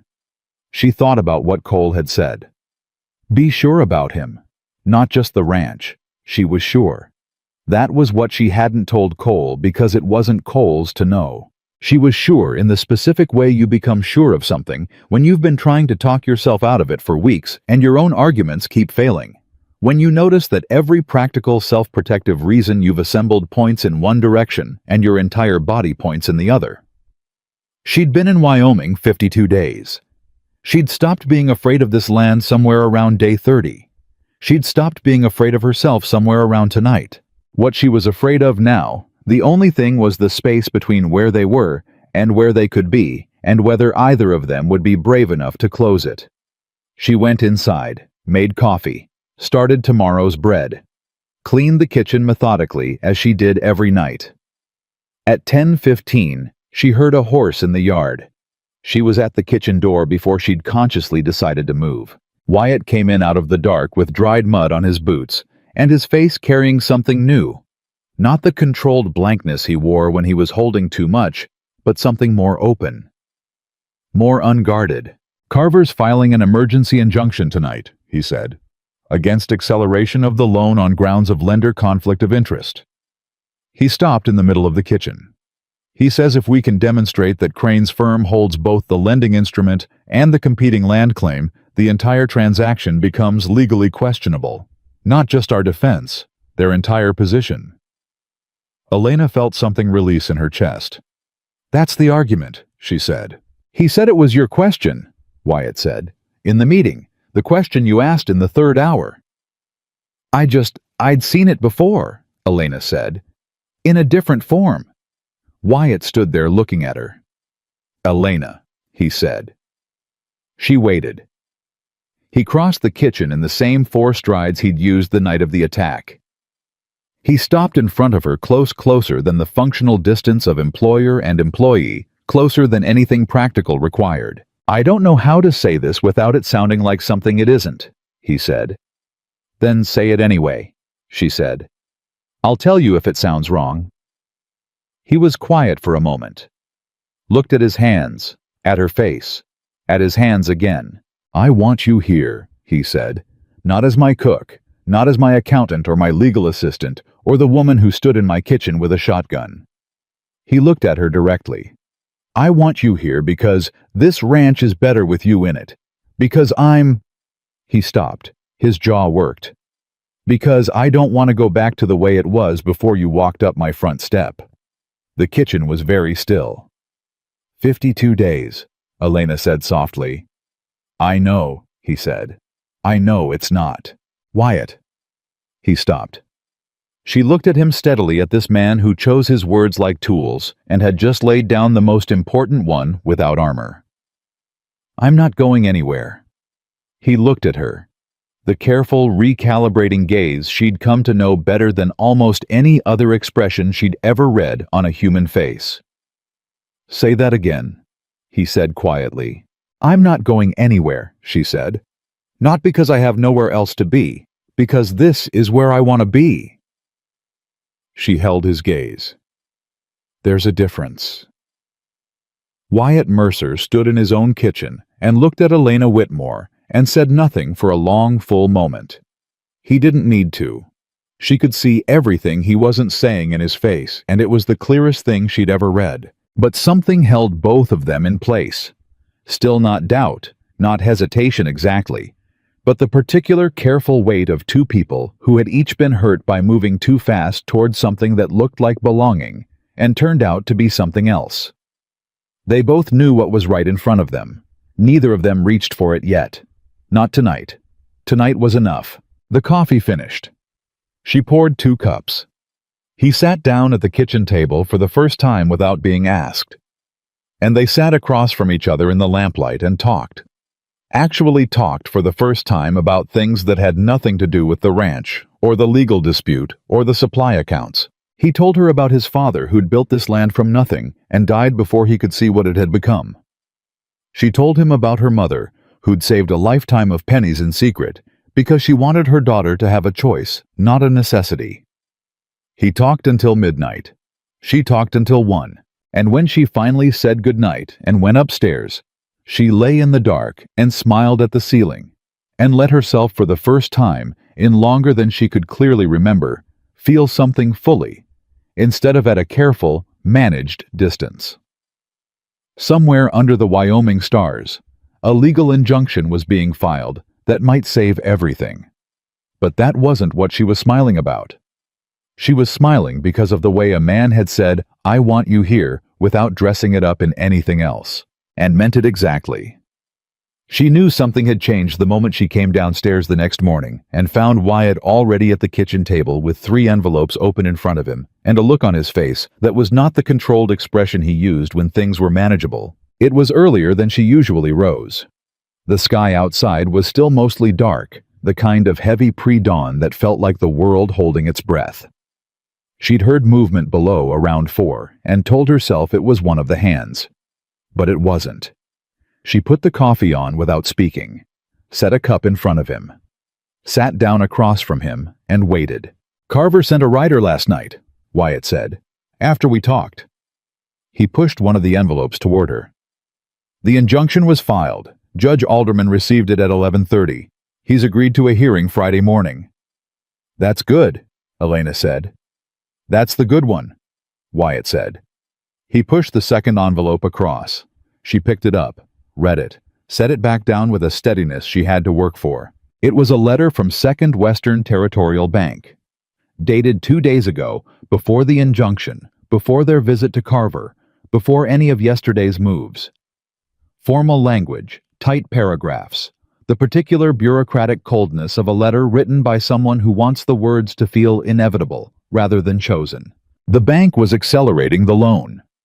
30 days to pay the outstanding balance in full, citing a material risk clause in the original agreement. The risk cited the ongoing title dispute. "They moved fast," Elena said. "They were already moving," Wyatt said. Hale's meeting with the bank manager wasn't about starting this. It was about confirming the timing. He turned his coffee cup. "They had this prepared before I ever walked into Carver's office. Before you ever sent that letter to Chicago." "What's the third envelope?" Elena asked. He looked at it for a moment. Cole brought it by at midnight. He'd been in town and heard about the bank letter from Jenkins, who heard it from... He waved that off. "Small town. Everything travels." He picked up the third envelope. "Cole is offering to co-sign a short-term bridge loan. His ranch is collateral. Enough to satisfy the bank while the injunction works through." The kitchen was very quiet. Elena looked at the third envelope. "That's everything he has," she said. "Yes," Wyatt said. "He'd be risking his ranch to save yours." "Yes." She looked at Wyatt. He was looking at the table. The expression on his face was the one she'd seen the first time she'd handed him the legal summary, the one that meant he was processing something with a cost attached to it that he hadn't anticipated. "You didn't expect that from him," she said. "Cole and I have been..." He stopped. "The last few months since you arrived, there's been distance between us. My fault as much as his. Maybe more." He set the third envelope down. "I didn't expect him to put his land on the table." "He loves you," Elena said simply. "That's what that looks like." Wyatt looked up at her. "You're going to tell him no," she said. "Not a question. I can't let him risk..." "Wyatt." She put her hand flat on the table, not touching his, but close. "I need to tell you something, and I need you to hear all of it before you say anything." He waited. "I have enough," she said. "Not just enough to help. enough to cover the loan balance in full, cover Carver's fees through the dispute, and leave operating capital for the next 18 months. She held his gaze. My mother saved for 30 years. She put money away from seamstress work and laundry work and every odd job she could find, and she hid it because she didn't want me to watch it disappear into her medical bills. Elena's voice was steady, but only because she'd had 52 days of Wyoming to practice steadiness. She wanted me to have a choice. A real one, not a practical one, not a survival one. A choice I made because I wanted to. Wyatt was very still. I want to, Elena said. I want to put this money into this land, not as a loan, not as a debt you owe me, as belonging, because this is where I want to be. And I want a real stake in it, not just a kitchen and a wage, and the understanding that I could be let go the moment I'm no longer useful. The silence stretched between them, not uncomfortable, loaded. Elena, he started. I'm not finished, she said. Cole's offer is generous and it comes from genuine love, and you should tell him that and tell him no. Because I'm not going to let a good man risk everything he's built so that you can protect your pride about whose money saves this ranch. She paused. It's not your pride at issue here. I know that. It's something else. You're sitting there thinking about what it means if you accept money from me, what it obligates you to, what it looks like. Yes, he said. Honest, no deflection. It doesn't obligate you to anything, she said. That's the whole point. I'm not buying something. I'm not putting down a claim. I'm making an investment in a place I believe in because... She stopped, took a breath. Because I believe in the person who built it. Wyatt Mercer looked at her for a very long time. When he spoke, his voice was quieter than usual. What do you need from me? He asked. For this to be right, not for the ranch, for you. She looked at him. I need to know you're not accepting it out of desperation, she said. I need to know that when this is over, when the legal fight is done, and the bank is paid, and Hale is gone, I'm still here because you want me here, not because I have financial interest in the property. You think that's a question I need to answer, he said. I think it's a question I need to hear answered, she said. He looked at her.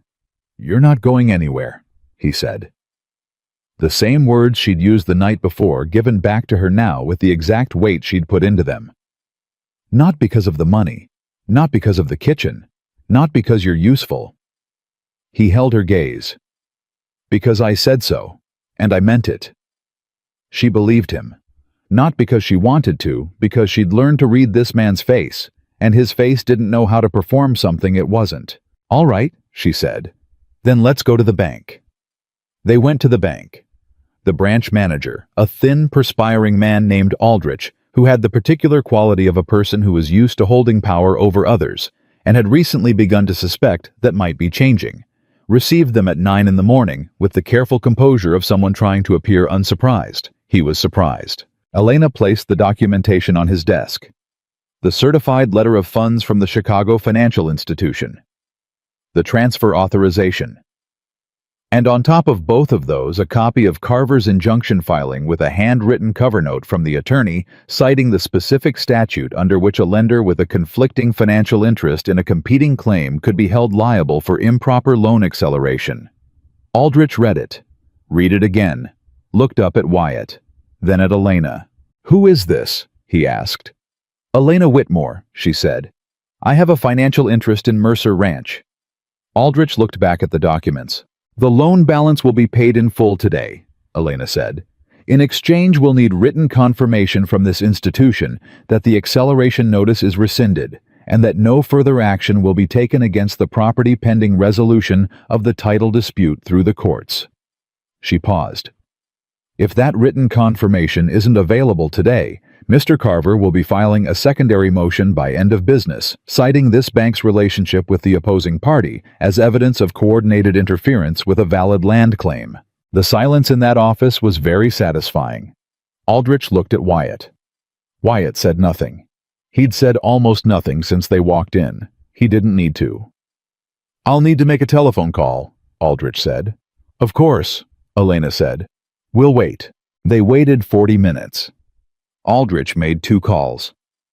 During the second one, his voice dropped low enough that they couldn't hear the words, but they could hear the tone, the specific tone of a man being told that the position he thought he held was no longer tenable. When he came back to the desk, he had a different expression. Not apologetic, but considerably smaller. "The bank is prepared to accept the payoff and rescind the acceleration notice," he said. "In writing," Elena said. "In writing," he confirmed. Wyatt reached over and put his hand briefly over Elena's where it rested on the desk. Just that. Just for a moment. She didn't look at him, but she felt it the way you feel a thing that means more than its physical size would suggest. They had the written confirmation by noon. Carver called it the cleanest resolution he'd managed in 14 years of property law. But the story wasn't done. Because Garrett Hale didn't disappear quietly. 3 days before the Friday hearing, he came back to town, not to Wyatt's ranch this time, but to the main street of Red Hollow in broad daylight. And he brought a man with him who carried a leather satchel and introduced himself as a representative of Aldous Crane's interests. Elena heard about it from Patey, who heard it from his brother, who had witnessed the whole thing from the hotel doorway.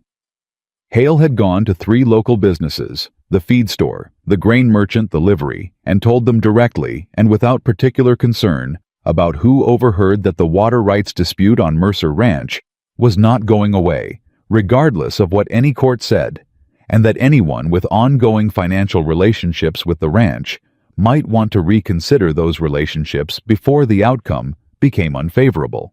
He was threatening Wyatt's suppliers. Elena went to find Wyatt before she'd finished hearing the full account from Patey. She found him in the barn and told him in plain words what Hale had done. Wyatt listened without interrupting. His face went through several things she watched carefully, anger which he controlled, and then something colder and more deliberate than anger. "He's trying to isolate us," Wyatt said. "He can't win in court," Elena said. "Carver believes the injunction holds, and the conflict of interest argument is solid, so Hale's trying to win outside the court, make the ranch economically non-viable even if we keep the land." She paused. "He's done this before. My former employer documented it in 2 of the Illinois cases." Wyatt was quiet for a moment.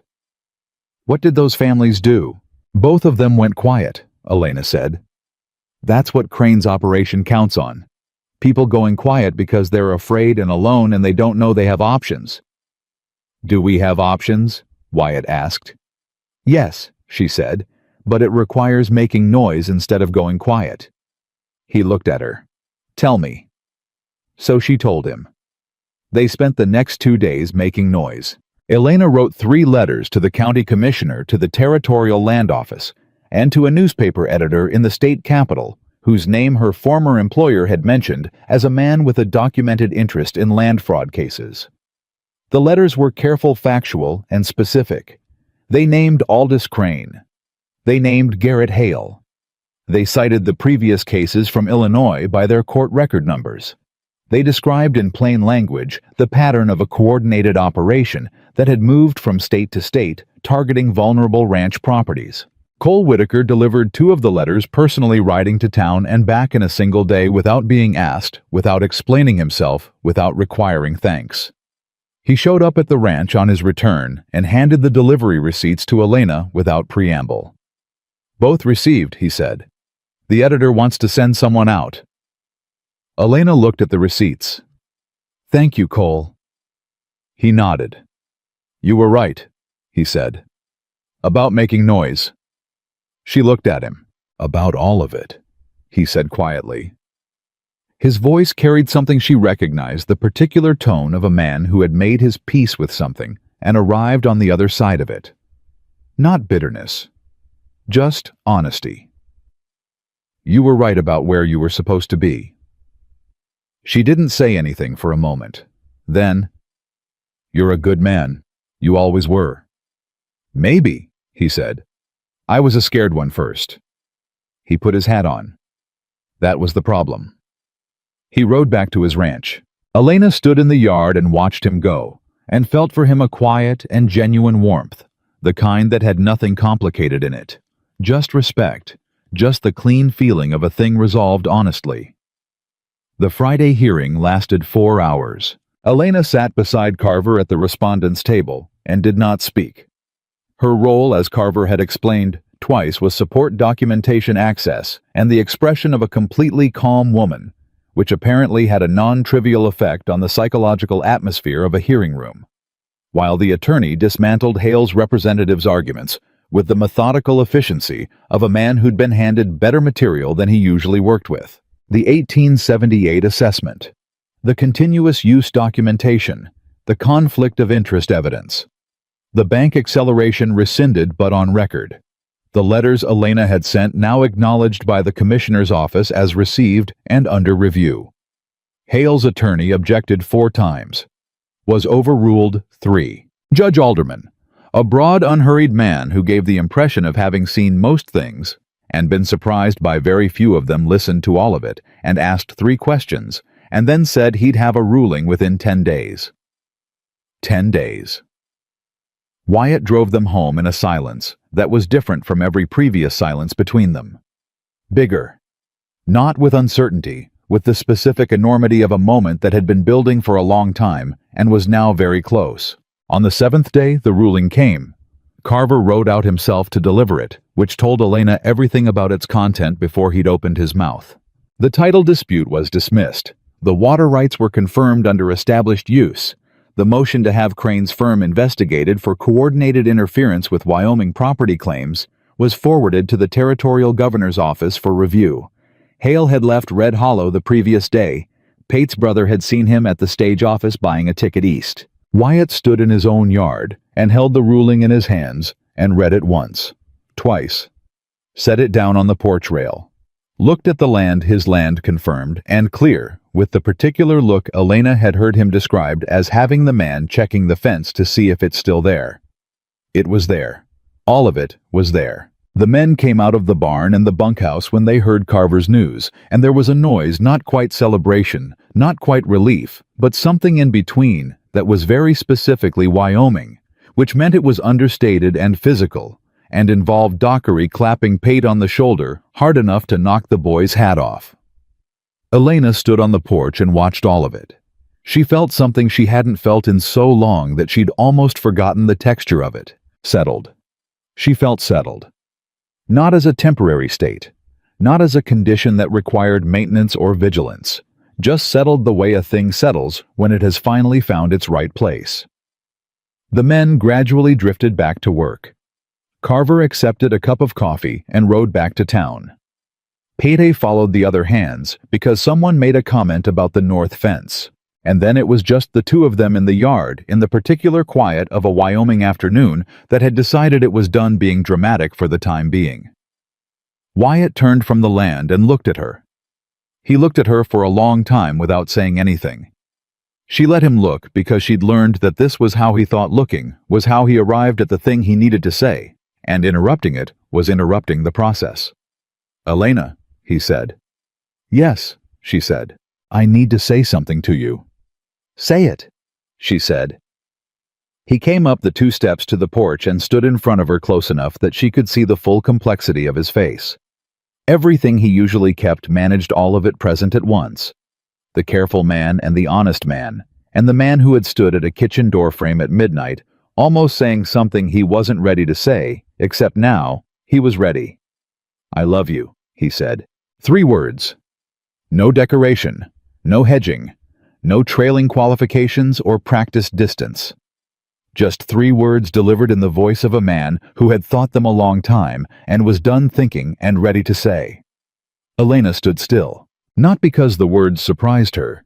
She had known in the careful cataloging way she knew things, the way she'd known the 1878 assessment would matter, and known the bank's acceleration was coming, and known on day 30 that this land was changing something in her that couldn't be changed back. She had known for weeks. She stood still because she needed a moment to feel it fully. Not at a managed distance. Not behind the careful glass she'd kept between herself and the things she wanted, the glass she'd been maintaining since the day her mother started getting sick, and loving something too much started seeming like a kind of recklessness she couldn't afford. She let herself feel it all the way through.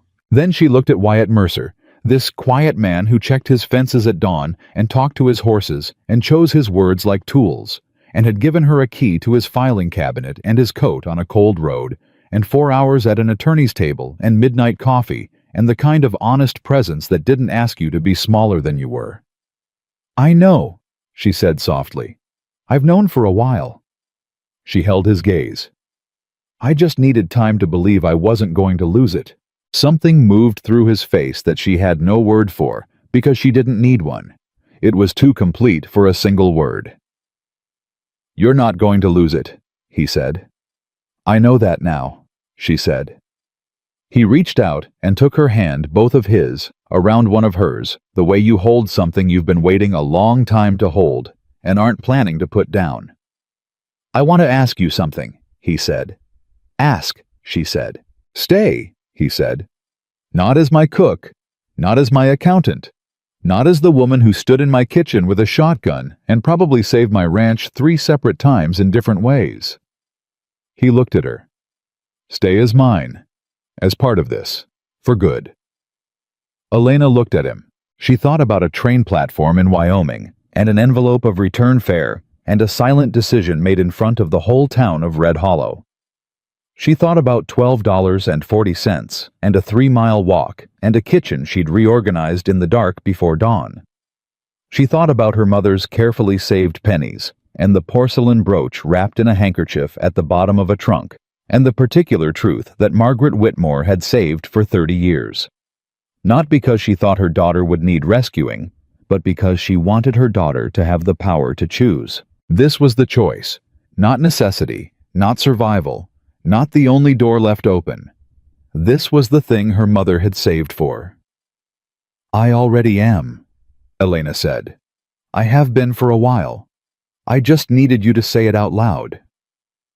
He held her hand, and she let him, and the Wyoming sky above them was enormous and indifferent and absolutely full of light. Later that evening, she wrote a letter to her former employer in Chicago. Short, practical, thanking him for the information about Crane's operation, confirming that the matter had been resolved favorably, and informing him because it felt right to tell someone who would understand that she had found what her mother had saved for. She didn't explain further. He would understand. She put the letter in the envelope and set it on the kitchen table and looked around at the kitchen that was hers, the reorganized shelves, the pans in their proper places, the flour and cornmeal in separate, correctly labeled containers, the stove that she now knew required exactly 12 minutes to reach full working temperature. She heard boots in the corridor. Wyatt appeared in the doorway, coffee in hand the way he did every evening at 7, except that now he sat down at the table instead of standing at the window, and there was nothing managed about his expression at all. "Dockery told me," he said, "that the biscuits tomorrow better be the same as always, because he doesn't care what else has changed." Elena smiled. "Tell him they will be." "I told him you'd say that," Wyatt said. He looked at her across the table. "You know what he said?" "What?" "He said good, because we can't afford to lose the cook." Elena laughed, a real one, full and unguarded, the kind she'd almost forgotten she was capable of before Wyoming. Wyatt smiled across the table, and it was the same small, real, unguarded smile she'd first seen in a wagon on a cold road, and it was exactly as good the second time. Outside, somewhere on the north quarter, one of the hands was whistling. The horses were settled, the fences were sound, the land was confirmed and clear and entirely, legally, permanently Wyatt Mercer's. And Elena Whitmore, who had arrived in Wyoming with nothing except $12.40 and the decision not to leave, sat in the kitchen of a ranch that was now partly hers by investment and entirely hers by belonging, and understood that her mother had been exactly right. The money wasn't what mattered. The choice was. She had made it with her eyes open, without fear, on her own terms, and that was the only way a choice like this was ever worth making at all. In Red Hollow, Wyoming, in the last weeks of autumn, 2 people who had both survived the particular kind of damage that comes from loving something and losing it, sat across a kitchen table and chose each other. Not out of need, not out of circumstance, not because it was the only door left open, but because they looked at everything in front of them with clear eyes and said yes. And that yes, quiet, deliberate, and completely unafraid was the most powerful thing either of them had ever said in their lives.